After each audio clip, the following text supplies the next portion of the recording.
She put the key on the kitchen counter like it was nothing, just set it down, quiet between my coffee mug and the salt shaker. Didn't look at me, didn't say a word. And in that moment, I knew everything I needed to know. Let me back up. My name is Harold. I'm 63 years old. I spent 31 years building a regional construction and development firm from a single truck and a borrowed credit line into something that employed over 200 people at its peak. I did it the way men of my generation were taught to do things. Quietly, steadily, without a lot of noise. You show up, you deliver, you let the work speak. My son-in-law, Daniel, was not doped that way. I met him when my daughter, Claire, brought him home for Thanksgiving about 12 years ago. He was 32 then, sharp-dressed, confident in the way young men are when they've read enough business books to mistake vocabulary for experience. He worked in commercial real estate development, which at the time seemed like a natural fit. Claire was glowing. I kept my opinions to myself. They got married the following spring. Small ceremony, the way Claire wanted it. I walked her down the aisle. I remember thinking she looked like her mother. Her mother passed 8 years ago. Breast cancer. I won't spend long on that because the story isn't about grief, but I'll tell you this. After Margaret died, Claire became the center of everything for me. She was all I had left, and I would have done anything for her. That is not an excuse for what I did next. It is simply the truth. But 6 years ago, Daniel came to me with a proposal. He'd identified a mixed-use development opportunity in a mid-sized city about 4 hours from where I lived. Retail on the ground floor, residential above, with a hotel component on the east end of the lot. He had the contacts, he said. He had the vision. What he needed was capital and credibility, specifically my firm's bonding capacity, our contractor relationships, and my name on the paperwork. I sat with that proposal for 3 weeks. I had my attorney review it. I had my accountant run the numbers. Both of them raised flags. My attorney said the ownership structure was unusual. My accountant said the projected returns were aggressive. I thanked them both, thought about Claire, and said yes anyway. That is the decision I would spend 6 years paying for. We restructured a portion of my firm's assets into a joint venture called Aldercrest Partners. On paper, it was 50-50. In practice, Daniel ran the day-to-day, and I was the silent backbone. My bonding, my credit relationships, my decades of goodwill with subcontractors and suppliers across 3 states. Daniel handled client-facing operations, investor presentations, and what he called the strategic narrative. I called it salesmanship, but I kept that to myself. For the first 2 years, things moved. Not fast, but forward. The first 2 years, things moved. Not fast, but forward. The first phase of the development broke ground. Daniel was good at the presentation side of the business. I'll give him that. He could walk into a room of investors and make them feel like they'd already won something. That's a real skill. I watched him do it a dozen times, and I never stopped being a little amazed by it. What I didn't see, or maybe what I chose not to see, was the way he was slowly repositioning the story of Aldercrest Partners in every room I wasn't in. I found out later, from one of the subcontractors I'd worked with for 15 years, that Daniel had been telling people I was the legacy capital partner, that I was semi-retired, that the strategic vision and the real work was his. He said this to lenders. He said this to the city planning contacts we'd developed together. He said it to the property management group we brought in for Phase 2. I was in every meeting. I signed every major document. But Daniel was the one talking, and people remember the one who talks. Claire, to her credit, never knew the half of it. She was busy with her own career, a practice she'd built as a landscape architect, and 2 kids who needed her attention. She believed Daniel when he said the business was thriving. She believed him when he said her father was happy to be stepping back from the heavy lifting. I never corrected her because I didn't want to put her in the middle of something. I kept telling myself it would even out, that results would speak for themselves eventually.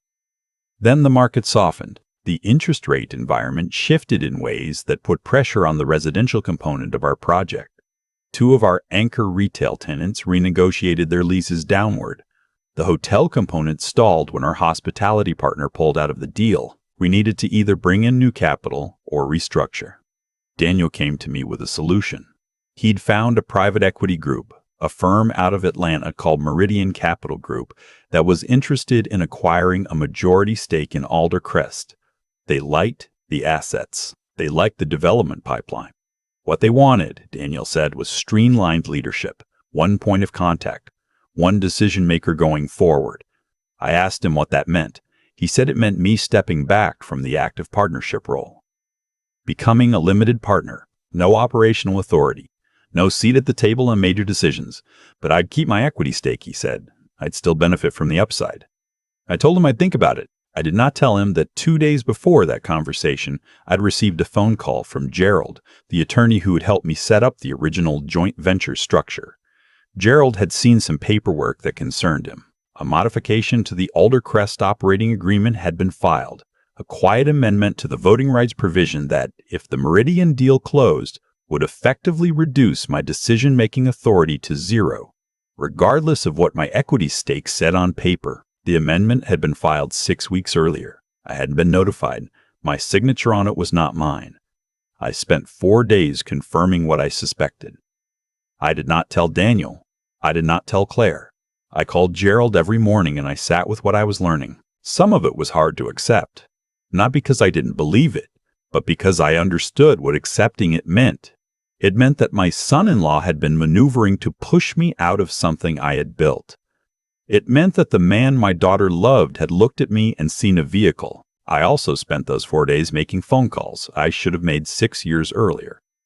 I called the 3 subcontractors who had been with me since before Alder Crest existed. I called the lender who had financed my firm's first major project 30 years ago, and who still considered me a personal relationship.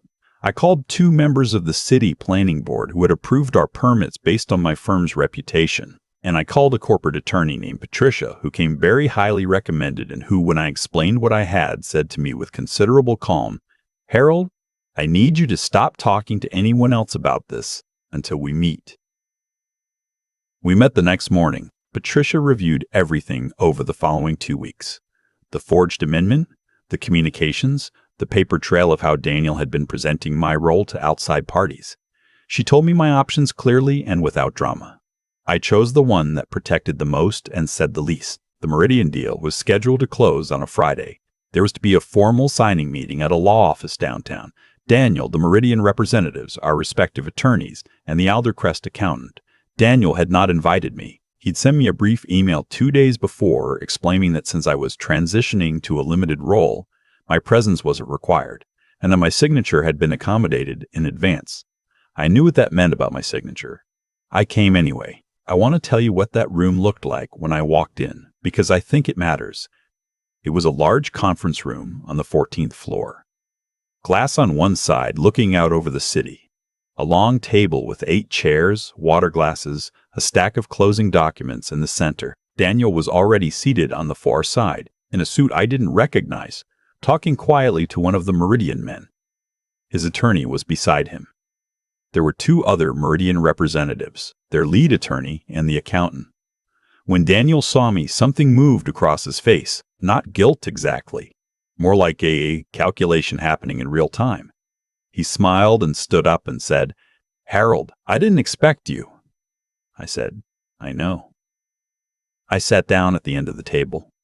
Patricia came in 30 seconds behind me and took the seat to my left. She set her briefcase on the table and folded her hands and did not open it right away, which I had asked her to do for exactly this effect. The Meridian lead, a man named Forsyth, mid-50s, silver-haired and accustomed to being the most important person in any room, looked between me and Daniel with the patience of a man who has seen deals complicate themselves before the ink dries. Daniel said, "Harold, we can get you a full briefing after the closing.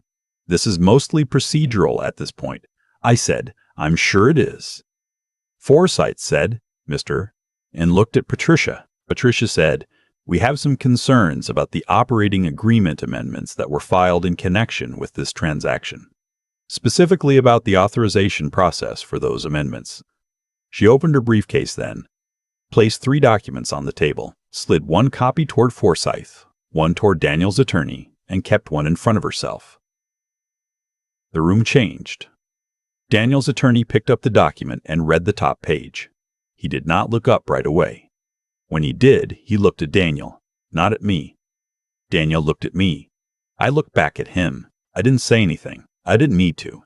Forsyth said, "What exactly are we looking at?" Patricia said, "A forensic signature analysis, a filing date discrepancy report, and the letter from Mr. Harold's firm documenting the original asset contributions to Aldercrest Partners. We're not here to close this transaction today. We're here to request a 30-day pause while the operating agreement questions are resolved." Forsyth looked at Daniel. Daniel said something about a misunderstanding. He said the amendment had been a routine administrative update. He said Patricia's concerns could be addressed quickly, and there was no need to delay. His voice was steady. I'll give him that too. He was very good at sounding reasonable under pressure, but Forsyth was a man who had been in enough rooms to know when a deal had just become a different deal than the one he thought he was signing. He looked at his own attorney. A silent conversation happened. Then he said, "We'll need to pause." That was the end of that Friday. I stood up first. I buttoned my jacket. I said to Forsyth, "I appreciate your patience." I nodded to Daniel's attorney, who nodded back in the automatic way lawyers do when they're recalibrating. I did not look at Daniel again. I walked out with Patricia. In the elevator, she said, "You did well in there." I said I hadn't done much. She said, "You showed up, that was enough." What happened over the following weeks was not clean or simple, and I won't pretend it was. There were attorney meetings and late-night phone calls, and one very painful conversation in my kitchen with Claire, who sat across from me with her hands around a mug of tea and listened to everything I laid out, and then sat in silence for a long time. I had dreaded that conversation more than any other. I thought she might not believe me. I thought she might choose him. I thought I might lose her. What she said, after that long silence, was, "Dad, I've known something was wrong for 2 years. I didn't know what. I kept telling myself I was imagining it. She wasn't imagining it. The Meridian deal did not close. The forged amendment rendered the proposed transaction unexecutable without a full restructuring of the operating agreement, which required my consent, which I did not give. Meridian withdrew from the deal entirely 6 weeks later. They didn't want the liability exposure. Without the Meridian capital, Daniel could not cover the debt restructuring the project required. He came to me once with a proposal to reset the partnership on new terms. We met at a diner near my office, just the two of us, no attorneys. He was careful. He did not acknowledge what he'd done. He called it a communication breakdown and a structural misalignment. He talked about moving forward. I listened to all of it. I drank my coffee. When he finished, I said, "Daniel, I think you should speak to your attorney about next steps." He looked at me for a moment. Then he said, "That's it?" I said, "That's it." He left first. I sat for a while longer and looked out the window at the parking lot. A man was loading groceries into his car with his small son helping, handing things up one bag at a time. I watched them until they were done. The partnership was formally dissolved 4 months later. I retained my assets and my firm's bonding capacity. The development project transferred to a restructured entity with new management. I stepped away from active involvement entirely, which, at 63, I will tell you, is not the worst outcome. I have a firm that still runs well under a general manager I trust. I have my health. I have a granddaughter who calls me on Sunday mornings to talk about whatever she's been reading. And I have Claire. She and Daniel separated 8 months after that Friday. She filed. She did it quietly and without drama, the way she does most things. She has her mother's temperament in that regard. She told me afterward that it wasn't only the business, that there had been other things, smaller things, that she'd been rationalizing for years. Seeing it clearly in one area made it harder to look away from the rest. I don't take satisfaction in that, not the way people might expect me to. A man wants his daughter's marriage to work. A man wants to be wrong about his instincts. I was not wrong, but that is not the same thing as being glad. What I take from all of this, and I've had a lot of quiet mornings to think it through, is something simpler than I expected. I spent a long time believing that the patient, steady way of doing things was its own protection. that if you built something real and showed up every day and didn't make a lot of noise about your contributions, the record would speak for itself. And I still believe that's the right way to live. But I learned that the record doesn't speak on its own. You have to be in the room. You have to know what your name means and make sure other people know it too, not out of vanity, but out of the basic responsibility of protecting what you've built. Daniel counted on my silence. He counted on my instinct to avoid conflict. He counted on my faith in Claire being enough of a reason to trust him without watching closely. He wasn't wrong that those things were real in me. He was wrong that they made me helpless. That Friday, when I walked into that conference room and sat down at the end of that table, I wasn't there to fight. I wasn't there to humiliate him or deliver some speech. I was there because it was my name on the foundation of that building, and I had spent 31 years learning that the man who shows up is the man who decides what happens next. I showed up. The key is still on my kitchen counter.